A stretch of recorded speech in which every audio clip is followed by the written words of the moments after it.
वही कर्म वाला बैठा है और वही ज्ञानी बैठा है और वही भक्त बैठा हो, और तीनों की एक चीज मिल जाए तो भेद रहेगा? वहां भेद नहीं रहता है, फिर वहां कोई तीसरी चीज उत्पन्न हो जाती है।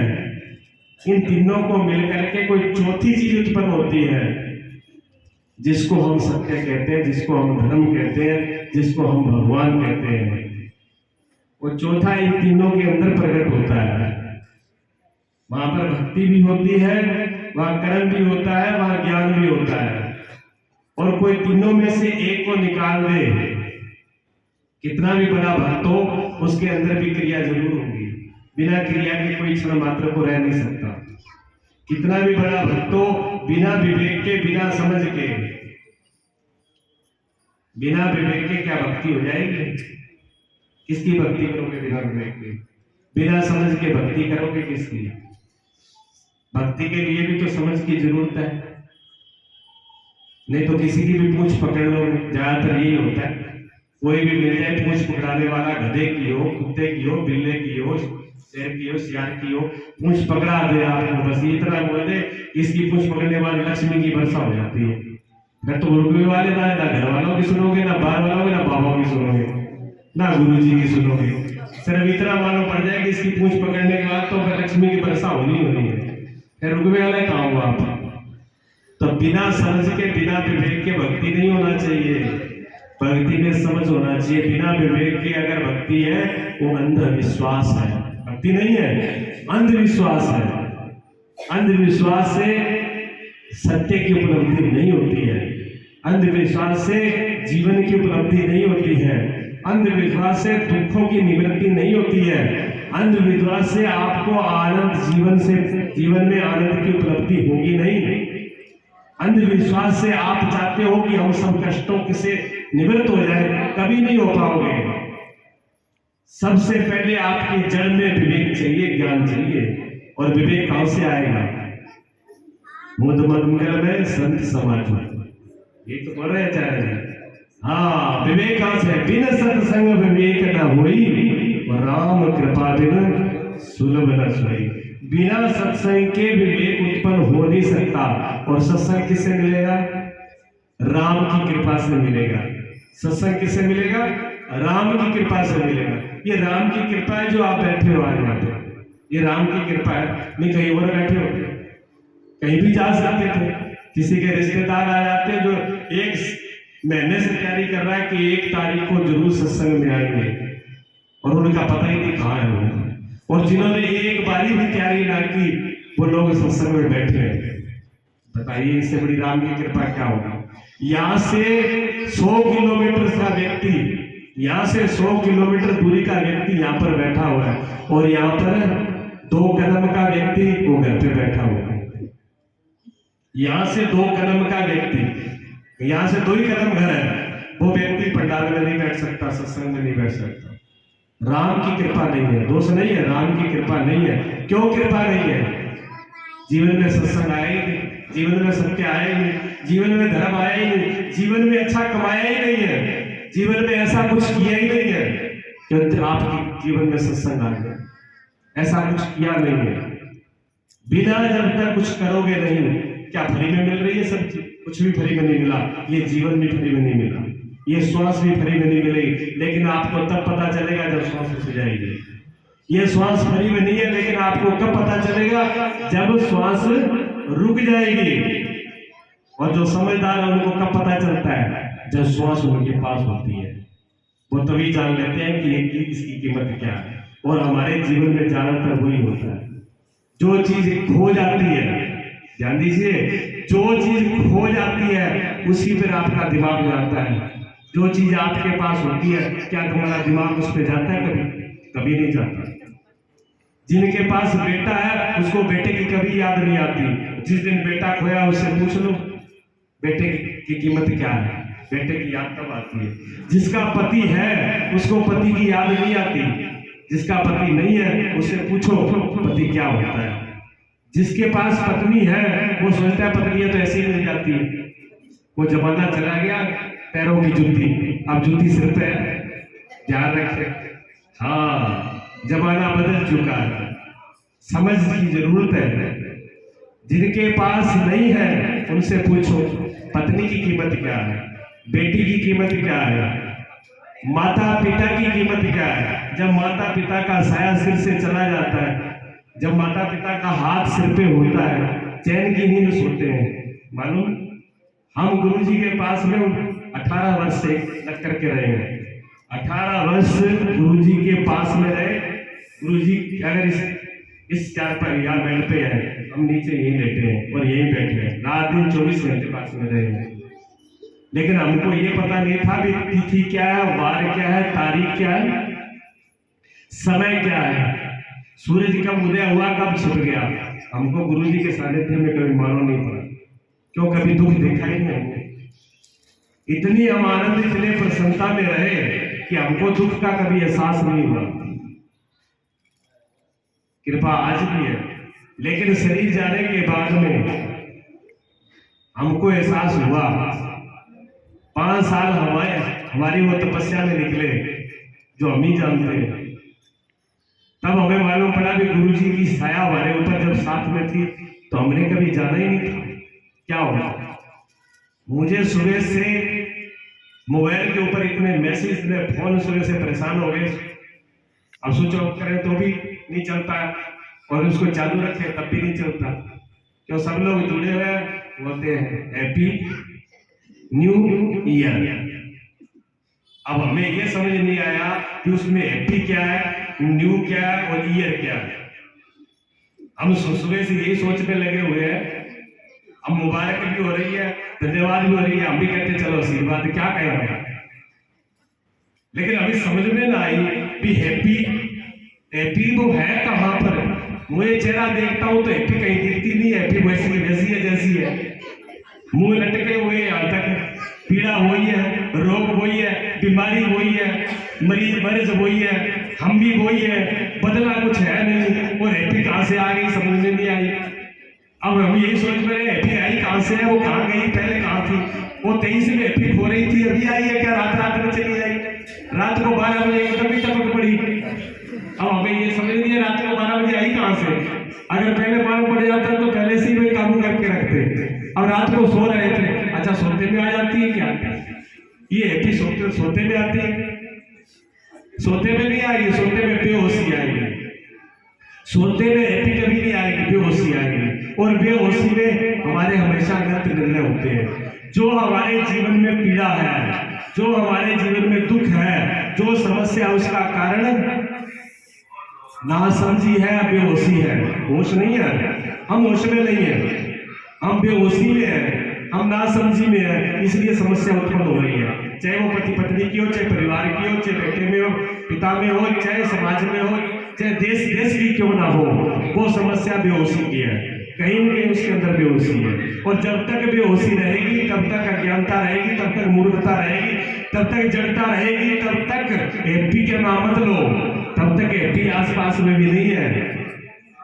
हैप्पी ऊपी तो नहीं है, चेपी लगा लो मुंह पे और मुंह बंद रखो और आंखों में गंधारी की तरह पट्टी और बांध लो। पहले तो अंधे है क्योंकि उधर खसम अंधे है, और खसम तो अंधे है, हम भी अंधे हो गए, तभी तो पेश पड़ेगी। अब जिसका खसम अंधा हो और वो आंख वाला साथ में जिए तो कैसे जिए। दोनों ही अंधे हो जाओ तो ठीक है ना, या तो दोनों वाले अंधे हो जाओ या दोनों अंधे आंख वाले हो जाओ तो ही तो पेश पड़ेगी। एक अंधा एक आंख वाला, अब एक कुछ कह रहा है, कुछ कह रहा है, अब दोनों की आपस में तालमेल कैसे बैठे। यही तो महापुरुषों की समस्या रही है। महापुरुष कबीर साहब कहते हैं किस किस को समझाऊं कि जग पड़ा जो का मोह का फंदा, एक दो होता है समझाऊं कि पूरे जग को पड़ा मोह का फंदा। ये पूरा जग का जग ही उस मोह की माया की पट्टी में बंधा हुआ। सबने आंखों की पट्टी बांध रखी है और किसी को कहो कि खोल ले तो वो कहता है क्यों, तुम्हारी खोल देंगे हम तो ठीक नहीं होगा, तुम्हारी आंखों में लाज जोड़ेंगे। ये समस्या रहती है। समय अंधा मैंने विवेक से, अंधा मैंने अज्ञान से, समझ से। जब तक समझ की आंख उत्पन्न नहीं होगी तो समाज में जीना मुश्किल हो जाएगा। समाज अगर अंधता में जी रहा है तो आपको हाँ में हाँ मिलानी पड़ेगी। क्या करोगे, नहीं मिला होगा तो आपकी आंखों का इलाज करते होंगे। अंधे को अंधा बोल दो तो क्या होगा, तुम्हारी गर्दन पकड़ेगा। तुम कौन होते हो पंगा बोलने वाले भी? किसने कही आपके अंदर बोले? ये समस्या है। जब तक अज्ञानता रहेगी क्या बदला? हम पूछते हैं क्या बदला? 23 में और 24 में बदला क्या, ये बताइए। ये भी तो बदली नहीं, पक्की बात है। अब नहीं न्यू न्यू कहते नए को। अब नया क्या आया आपके जीवन में? जीवन में नया क्या आया है? किसी ने रात को कोई खबर नहीं डाली तो बता दो। 12 बजे के बाद उन्होंने कहा कि इनको रिटायर करते हैं, दूसरी करते हैं। अब 12 बजे रात को कोई कोर्ट खुलती नहीं है कि उसी पर तलाक करो और उसी पर कोई कागज लिखे जाए, तो वो भी होगी नहीं, वो भी समस्या दिन है। तो रात को वो भी नहीं होने वाली है। नया क्या है? नया कुछ नहीं, नया कुछ नहीं। आप देखिए, ये पुस्तक रखी है, ये पुरानी है। अब ये पुरानी है, अब इसको हमें क्या, अपने मन को समझाने के लिए ऊपर चश्मा रख दिया हमने, ये नया है। इसको भी फिर टाइम बदल गया थोड़ा, इससे भी उब गए, अब इसके ऊपर एक और रख दिया। अब थोड़ा इसे खेल लो। ये खिलौने हैं। हमने जीवन में खिलौने बदले, नए नए खिलौने बदलते गए, क्या होगा? खिलौने गिरेंगे एक दिन, यहां तक लेकर के आ गए, वो खिलौने सब गिर जाएंगे। हमने नए नए खिलौनों को उत्पन्न किया, हमने बच्चों को उत्पन्न किया, हमने समाज को उत्पन्न किया, हमने मकान को उत्पन्न किया, हमने गाड़ी को उत्पन्न किया। बहुत से लोग क्या करते हैं साथ, कोई गाड़ी खरीद रहा है, कोई मोबाइल खरीद रहा है, कोई मकान खरीद रहा है, कोई धोती खरीद रहा है, कोई साड़ी खरीद रहा है, कोई टिकिया बिंदिया खरीद रहा है, कोई पोत रहा है मुंह को, कोई लपेट रहा है, कोई पटाखे बजा रहा है। उड़धंग, एक उड़धंग के अलावा क्या हुआ बताइए आप? रात के 12 बजे से पटाखे बज रहे हैं, बताओ क्या बताना चाह रहे हैं? क्या बताना चाहते हैं कि पटाखे बजने से कोई नया हो रहा है? नया तो नहीं हो रहा, प्रदूषण जरूर हो रहा है। कोई व्यक्ति है आराम से नींद की नींद सो रहा है आराम से, उसको आपने बेचैन जरूर किया है, उसको पीड़ा जरूर दी है, लेकिन नया कुछ नहीं हुआ। नया हुआ तो बताइए ना, हमको भी मालूम पड़े कि क्या हुआ, क्या चीज है नई, आप एक बता दीजिए मुझे, निर्णय कर लो थोड़ा सा। नया है क्या? पूरी प्रकृति में क्या चीज नहीं है? पूरी प्रकृति पुरानी है। सूर्य वही है, चंद्रमा वही है, हवा वही है, चांद तारे वही है, ये पंच महाभूत वही है, इस प्रकृति से बना सब कुछ वही है, ये शरीर उसी से बना हुआ है, ये शरीर उसी का बना हुआ है, प्रकृति का, ये शरीर वही है। परिवर्तन इसमें भी हो रहे हैं, मिट रहा है, रोज सरगल रहा है। नया क्या है? रोज सरगल तो रहा है, नया तो कुछ नहीं लग रहा। और ऐसा होता है, सबते गलते बड़ा लग रहा है, माँ भी खुश, बाप भी खुश, परिवार भी खुश, हमारा बेटा बेटी बहुत बड़े हो रहे हैं। ऐसे नहीं, वो सबका करता जा रहा है, मृत्यु के करीब जा रहा है। वो मृत्यु के करीब जा रहा है तो मिट तो जरूर है, बन क्या रहा है? मुझे ये समझ नहीं आया। बन मिट रहा है, बन नहीं रहा है। हमारी इंद्रियां कमजोर हो रही है, मिट रही है, हमारा दिल और दिमाग खराब हो रहा है, ये प्रकृति का हिस्सा है। पूरे शरीर को, इंद्रियों को, मन को, बुद्धि को, एम को, हमारा एम क्या है? एम को क्या मानो? परिवार के साथ जोड़ जोड़ के ये मेरा, ये मेरा, ये मेरा, 2-4 और चीजें जोड़ दी, 2-4 कबाड़ा और इकट्ठा कर लिया, फिर अपने अपने आप को एम को समझ लिया कि बड़े हो गए। कैसे बड़े हो गए? क्या कोठी से बड़े हो गए? क्या मकान से बड़े हो गए? गाड़ी से बड़े हो गए? क्या पद प्रतिष्ठा से बड़े हो गए? 4 आदमी जानने पहचानने लगे तो क्या बड़े हो गए? क्या फर्क पड़ा? हम अपने आप से तो पूछें, हमारे अंदर परिवर्तन क्या हुआ? अपने आप से पूछ ले, मेरे अंदर परिवर्तन क्या हुआ है, तब तो हम समझ ले कि नया हुआ क्या है। नया हुआ, महापुरुषों ने कहा, देखो महापुरुष कबीर साहब कहते हैं नित्य नूतन। कबीर साहब ने एक बड़ा सुंदर वचन महापुरुषों ने दिया, ऐसे नहीं सिर्फ कबीर साहब ने दिया, तुलसीदास जी भी नहीं दिया, कबीर साहब ने भी दिया है। भगवान कृष्ण की गीता में नवीनता की बात करते हैं, नित्य नूतन। एक है जो नित्य नूतन रहता है, वो कभी पुराना नहीं होता, और सबसे पुराना वही है। देखिए भाषा में कितना फर्क है। सबसे पुराना वही है जो सदा से था, और जो बाद में आया है वो बाद में पुराना है। जो बाद में है वो बाद में पुराना है, जो नया है वो सबसे पहले है, वो सदा से है। नया है वो सदा से है, और जो पुराना है वो बाद में आया है। लग रहा है आपको मैं क्या बोल रहा हूँ? मैं बिल्कुल विरोधाभासी शब्दों को बोल रहा हूँ। वो शब्द मेरे नहीं, वो महापुरुषों के हैं।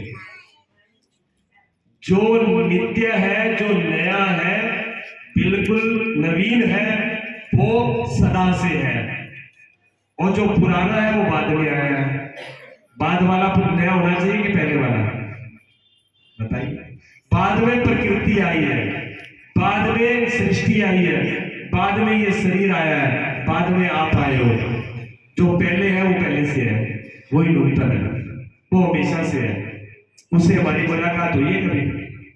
बताइए किसकी मुलाकात हुई? हमेशा होती रहती है। हमेशा होती रहती है। उन्होंने कहा हमेशा होती रहती है, कोई बड़ी बात नहीं है।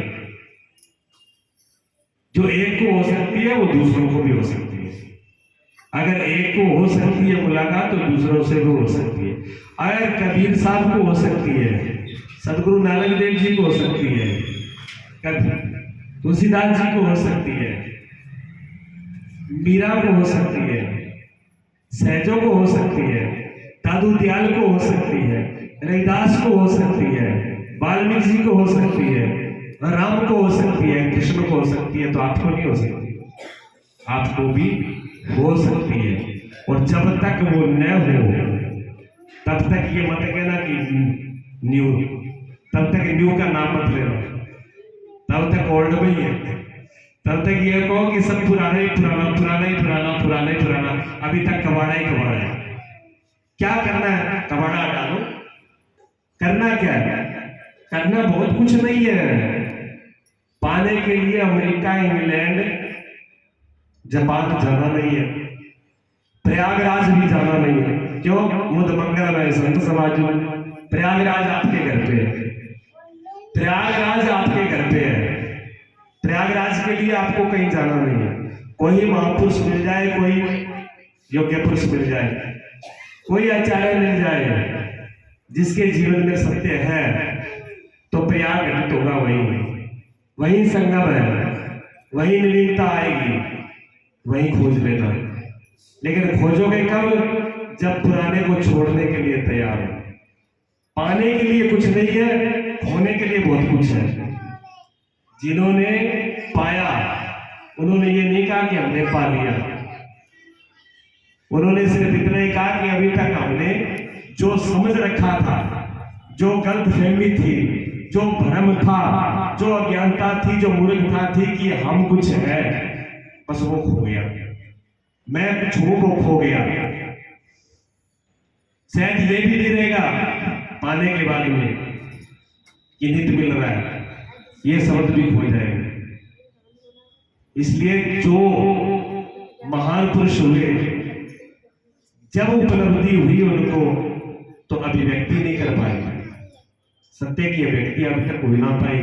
इशारे तो हुए, इशारे हुए, लेकिन अभिव्यक्ति नहीं हो पाई।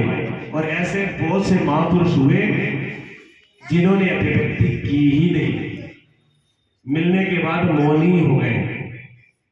दूसरों ने ही उनकी अभिव्यक्ति की। जो उनके आसपास थे उन्होंने अभिव्यक्ति की है।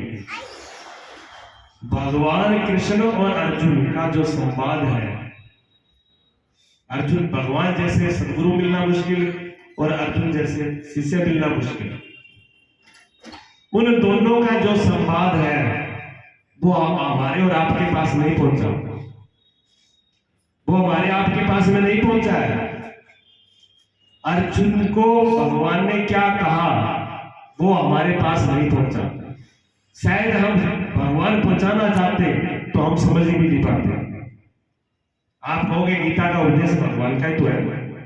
जो हम गीता पढ़ रहे हैं, जो गीता श्रवण कर रहे हैं, जो गीता को मान रहे हैं, वो भगवान का ही तो है, भगवान के ही तो शब्द है। लेकिन उसमें फर्क है, उसमें फर्क है। जहां पर संवाद हुआ है अर्जुन का और भगवान कृष्ण का, वो संवाद हमारे तक नहीं पहुंचा। वहां पर दो और भी है। भगवान के साथ में, अर्जुन के साथ में दो व्यक्ति और हैं। तीसरा व्यक्ति संजय है और चौथा व्यक्ति धृतराष्ट्र है। कौन? धृतराष्ट्र अंधा है। सोचिए आप, संवाद कहां तक जाना है?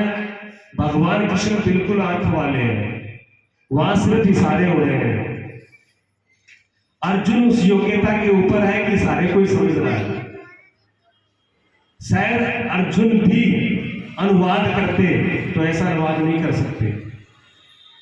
उसमें जो सबसे दिव्य पुरुष है, सबसे विलक्षण पुरुष है, वो संजय है।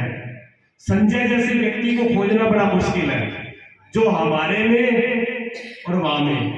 देखो अभी आचार्य बोल रहे थे कि भगवान शंकर कैलाश में है और हम गड्ढे में हैं। एक व्यक्ति आकाश में है, एक व्यक्ति कुएं में है। अब संवाद कैसे हो? कुएं वाला व्यक्ति कहता है कि बिल्कुल अंधकार है, कोई तारे चांद प्रकाश वहां पर नहीं है, और ऊपर वाला कहता है कि यहाँ बिल्कुल प्रकाश और बिल्कुल सूर्य खिला हुआ है, प्रकाश के अलावा कुछ नहीं है। एक के पास अंधकार के अलावा कुछ नहीं है। जो कुएं में नीचे बैठा उसके पास में सिवाय अंधकार के दूसरी चीज नहीं है, और जो ऊपर है उसके पास प्रकाश के अलावा कोई दूसरी चीज नहीं है। विचार कीजिए आप, एक के पास प्रकाश के अलावा कुछ नहीं है, एक के पास अंधकार के पास नहीं है। उन दोनों का संवाद कैसे हो? संवाद होने में कठिनता है, इसलिए अर्जुन का संवाद नहीं हुआ, संजय का संवाद हुआ है। संजय जो है वो बिल्कुल विलक्षण व्यक्ति है, उनके पास जो दृष्टि है सदगुरु की वो विलक्षण है।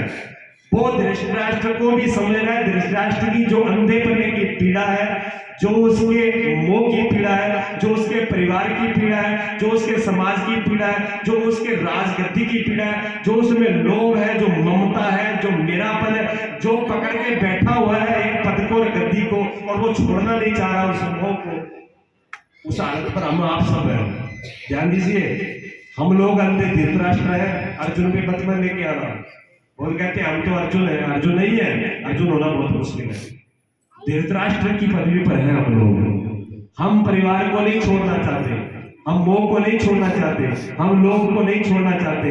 हम अपनी अज्ञानता को, अपने बेहोशी को स्वीकार तो करें। हम स्वीकार करने के लिए तैयार नहीं है। अगर न्यू चाहते हो, हैप्पी भी चाहते हो, न्यू भी चाहते हो, तो पहले अपनी बीमारी को स्वीकार कर लो। अगर कोई व्यक्ति स्वस्थ होना चाहता है तो पहले अपनी बीमारी को तो स्वीकार करे। और डॉक्टर कहे कि तुम बीमार हो, तुम्हारा इलाज करो, और बीमार मारने के लिए तैयार नहीं है, तो बीमार डॉक्टर का इलाज कर देगा बेटा। और ये होता है, शिष्य द्रोही हो जाते हैं, विद्रोही हो जाते हैं गुरुओं के। क्यों? वो इस बात को मानने के लिए तैयार नहीं होते कि हम अज्ञानी हैं, इस बात को स्वीकार करने के लिए तैयार नहीं होते। धृतराष्ट्र की स्थिति ऐसी है, संजय जो है धृतराष्ट्र की पूरी स्थिति को समझ रहे हैं। उधर का भी पूरा ज्ञान संजय को है कि धृतराष्ट्र क्या है, ठीक, और अर्जुन के अंदर क्या घटित हो रहा है। अर्जुन की जो प्रफुल्लता है, अर्जुन का जो आनंद है, अर्जुन के अंदर जो आलोकिता आ रही है, वो संजय अच्छी तरह से समझ रहे हैं, और संजय भी प्रफुल्लित हो रहे हैं। क्यों?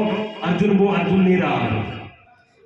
संजय ये देख रहे हैं कि अर्जुन वो अर्जुन नहीं रहा जो पहले भगवान के सामने आके खड़ा हुआ था। अब उसमें परिवर्तन आ चुका है।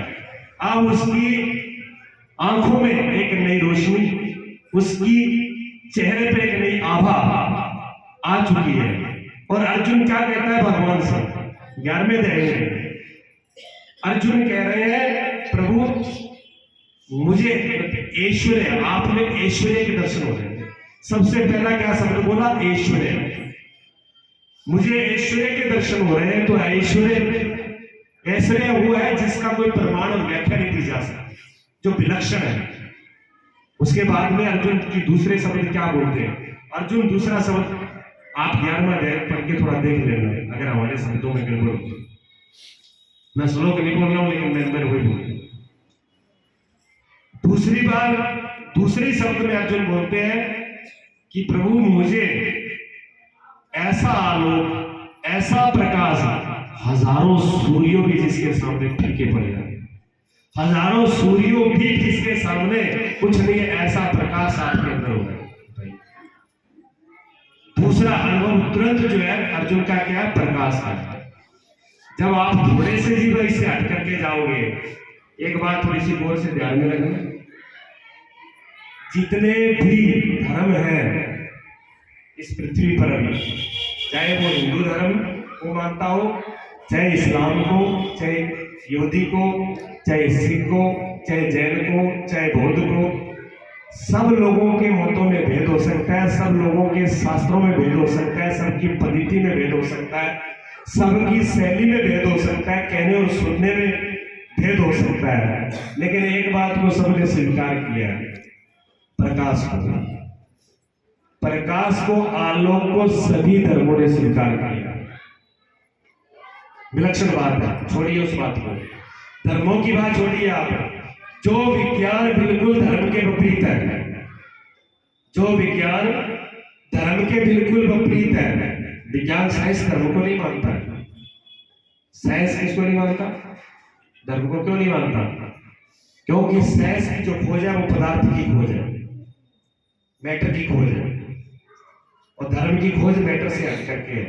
दोनों में अंतर है, एक की दिशा इधर है, एक की दिशा इधर है।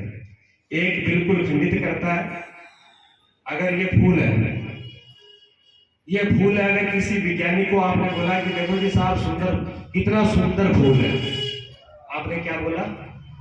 कितना सुंदर फूल है, आपने इतना बोला, विज्ञानी क्या करेगा? मान लेगा? बिल्कुल नहीं मानेगा। वो कहेगा साहब ये फूल इधर दीजिए, हम इसको अपने प्रयोगशाला में लेके जाएंगे और वहां पर प्रैक्टिकल करेंगे, इसको डालेंगे उसके अंदर और फिर इसमें देखेंगे कि सुंदरता कितने % है इसके अंदर। अब वो फूल को ले जाकर लेबोरेटरी के अंदर डालेगा, लेबोरेटरी में डालने के बाद में इसको गला देगा, गलाने के बाद में कहेगा जी इतने % इसके अंदर पानी है और इतना मात्रा में इसके अंदर कूड़ा कबाड़ है और इतनी मात्रा में इसमें सुगंध है। सुगंध भी अलग कर दी, पानी भी अलग कर दिया, इसका कबाड़ा भी अलग कर दिया। अब वो कहोगे आप बिल्कुल अंधे हो, इसमें सौंदर्य कहाँ है? आपने कहा था ये बहुत सुंदर है और वो विज्ञानी कहता है कि इसमें खुशबू भी है, इसमें जल भी है, इसमें व्यर्थ का पदार्थ भी है, लेकिन इसमें सुंदरता नहीं है। आपकी आंखों को भ्रम हुआ है, आपकी आंखों का इलाज कराइए, विज्ञानी ये बोलेगा। लेकिन क्या आपने झूठ बोला था? आपने असत्य बोला था? नहीं बोला। जो आपकी आंखों ने देखा वो विज्ञान की आंख ने नहीं देखा। क्यों नहीं देखा? विज्ञान ने इसका विभाजन किया, विज्ञान ने इसका विभाजन किया, बिल्कुल अलग अलग कर दिया। देखो सौंदर्य है क्या? कुछ नहीं, इसकी सौंदर्य बिगड़ गई है। सौंदर्य इसकी पूर्णमय थी, जब ये पूर्ण था, मिला हुआ था, एक एक पंखड़ी मिली हुई थी, तभी ये सुंदर था। जब इसको बिखेर दिया, इसकी सुंदरता गई। पूर्णता का नाम परमात्मा है, अधूरेपन का नाम प्रकृति है और पूर्णता का नाम परमात्मा है। पूर्ण परमात्मा है और वही न्यू है और वही हैप्पी है। जो पूर्ण है वही न्यू है, वही हैप्पी है। उसके नीचे कोई न्यू नहीं है, कोई हैप्पी नहीं है, ठीक है ना? वही ही है, उसी की खोज करनी है। जो कर रहे हैं वो भाग्यशाली है, जो नहीं कर रहे वो चले तो भी सौभाग्यशाली है। जिन्होंने अभी तक नहीं सोचा वो सोचे तो भी भाग्यशाली है। जिसके जीवन में अभी तक शुरुआत नहीं हुई, अगर वो उसकी शुरुआत हो जाती है वो भी सौभाग्यशाली है। और जो पहुंच गया उसके बराबर कोई नहीं है, वो तो परिपूर्ण है। उसको कह सकते हो ये बिल्कुल न्यू है। तो प्रकाश जो विज्ञान है, विज्ञान ने जब मैटर को तोड़ा, बिल्कुल मैं ये बोलने जा रहा था, बिल्कुल तोड़ते तोड़ते परमाणु पे पहुंचे वो, और जब परमाणु को भी तोड़ दिया इलेक्ट्रिक, जब इलेक्ट्रिक के अंदर परमाणु को तोड़ा तो उसके अंदर सिर्फ प्रकाश और ऊर्जा ही बची और कुछ नहीं बचा। तो विज्ञान ने भी स्वीकार किया कि पदार्थ की जड़ में भी प्रकाश ही है। यानी ये पूरा जितना भी दिख रहा आपको संसार, प्रकृति, परमात्मा, जो कुछ है वो एक प्रकाश ही है। इसलिए अर्जुन का जो अनुभव है एक प्रकाश के अलावा कुछ नहीं है, अनंत अनंत सूर्यों के जैसा प्रकाश ही प्रकाश है। जब कोई यात्रा में चलता है, ध्यान में उतरता है तो इसकी अनुभूति होती है, और प्रकाश की अनुभूति होने लगे तो समझो हम पास में आ रहे हैं और नवीनता में आ रहे हैं, पास में भी आ रहे हैं और नवीनता में भी आ रहे हैं। नवीनता और पास में आ रहे हैं, ठीक है। जितना जितना हम पास में आते हैं तो हमें पास में होना है। तभी ये जो वर्ष 24 का, उसमें हैप्पी और न्यू, खुशी और नवीनता तब आएगी जब हम उसके करीब होंगे। हाँ, जो ईयर हुआ है ना, ईयर में तो कुछ बदला। क्या बदला? क्यों हम सोच रहे थे इसमें क्या बदला कि पहले 3 था, अब वहां पर 4 हो गया। 3 की जगह 4 हो गया। ईयर तो बदला है, बाकी सब कुछ कैलेंडर में ही बदला है। कैलेंडर के कागजों में बदला, हमारे जीवन में नहीं बदला। हमारा जीवन तब बदले जब हमारे जीवन में हम परिवर्तन के लिए तैयार हो, बदलने के लिए तैयार हो। वो खुशी जो कभी खोए नहीं, वो नवीनता जो कभी खोए नहीं, और वो खुशी और नवीनता परमात्मा ने हमको इस जन्म के साथ जन्म से अधिकार दिया है। आप उसी मार्ग पर चलें, जिस मार्ग पर जो व्यक्ति चल रहा हो, सदगुरु के रास्ता बताए हुए उस मार्ग को बदले नहीं। जो सदगुरु ने रास्ता दिया उसको और दृढ़ता से करें। कमी लग रही हो तो समाधान लें, किसी भी महापुरुष से समाधान पूछें। मुद मंगलमय संत समाजू, कोई भी संत जब समाज आपको मिलता हो संतों का, एक भी मुद मंगलमय संत समाजू का मतलब नहीं जहाँ बहुत बड़ी संतों की भीड़ होगी, ये जरूरी नहीं है। संत अपने आप में ही सब कुछ होता है। एक भी संत होगा वो भी उतना ही है, अनेक होगा वो भी उतना ही। एक संत में सब कुछ समाया हुआ। जहां भी आपको मिल जाए ऐसा संगम तीर्थ, उसमें डुबकी लगा लेना, बचना मत, फिर उसमें घबराना मत। आचार्य जी कह रहे हैं कि जाने से भी डर लगता है, बीच में पुत्र की नदी भी आती है, अकेले पर क्या डर लगता है, किसी किसी को तो नहाने से बड़ा डर लगता है। हम तो खुद सर्दी नहीं नहाते, जब गर्मी आएगी तभी देखेंगे। पूरी सर्दी नहाने का नाम मतलब ही नहीं। जब पूरी सर्दी निकल जाएगी एक साथ नहा लेंगे, क्या है, नहाने से कुछ होने वाला तो नहीं। इसका मतलब ये नहीं कि आप नहाओ मत, नहाना कहते हैं, ये अंदर का नहाना है। आचार्य जी बोले गए थे कि एक बार का नहाना है, शायद उस पे पाप मिटे ना मिटे, लेकिन एक अंदर का नहाना है जो मन से जो नहा लेता है। हाँ, मन निर्मल भया जैसे गंगा नीर, और पाछे पाछे हरि फिरे कहत कबीर कबीर। जब मन निर्मल हो जाएगा तो हरि भी पीछे पीछे फिरेंगे कि नवीनता आपकी जो उतनी नवीनता तो मैं दे रहा हूँ चारों तरफ से। जब पवित्र हो जाता है, ये पवित्रता जो है मन की, ये नवीनता जो है मन की, जिस दिन आ जाएगी उस दिन हरि को खोजना नहीं पड़ेगा, हरि पीछे पीछे आ जाएंगे। कबीर साहब का तो पीछे पीछे घूम रहे हैं। और रविदास ऐसे थे जो उनके बाप है, उन्होंने कहा जब मन चंगा तो कठपुतली में गंगा।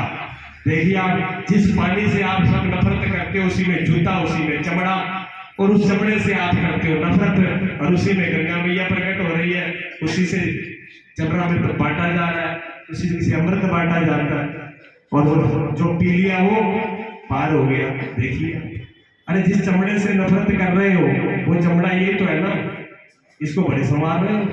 ये चमड़ा ही तो है, इसको तो बहुत संवारते हो, सुबह से लेकर शाम तक 2-3 बार मिलाते हो, धुलाते हो, बढ़िया बढ़िया कपड़े पहनाते हो, बढ़िया बढ़िया क्रीम पाउडर भी लगाते हो, बढ़िया बढ़िया खिलाते भी हो। तेरे चमड़ा क्या काम आया? अगर ये राम के काम नहीं आया तो किसी काम का नहीं है। अगर इससे पवित्रता नहीं आई, जो करना है इसे, इस चाम से जो काम लेना है वो नहीं ले पाए तो किसी काम का नहीं। ठीक है ना? इसलिए इससे काम लेना है। जब इससे काम ले लो, उस नवीनता की तरफ चल पड़ो, उसी दिन हमारे जीवन में हैप्पी ईयर, न्यू ईयर आ गई।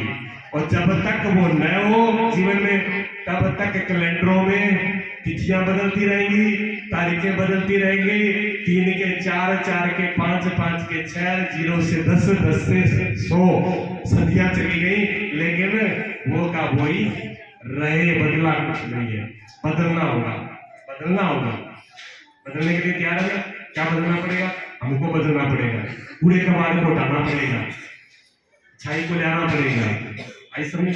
सारे गुणों को एक तरफ करो, हमारे जीवन में नवीनता आए, अच्छी आए, अच्छाई आए, सत्यता आए। सत्यम शिवम सुंदरम, वही सत्य है, वही शिव है, वही सुंदर है, वही नित्य है, वही नवीन है, वही नूतन है। बोलिए सद्गुरुदेव भगवान कीर्तन कर लो, उसके बाद में आरती किया करेंगे।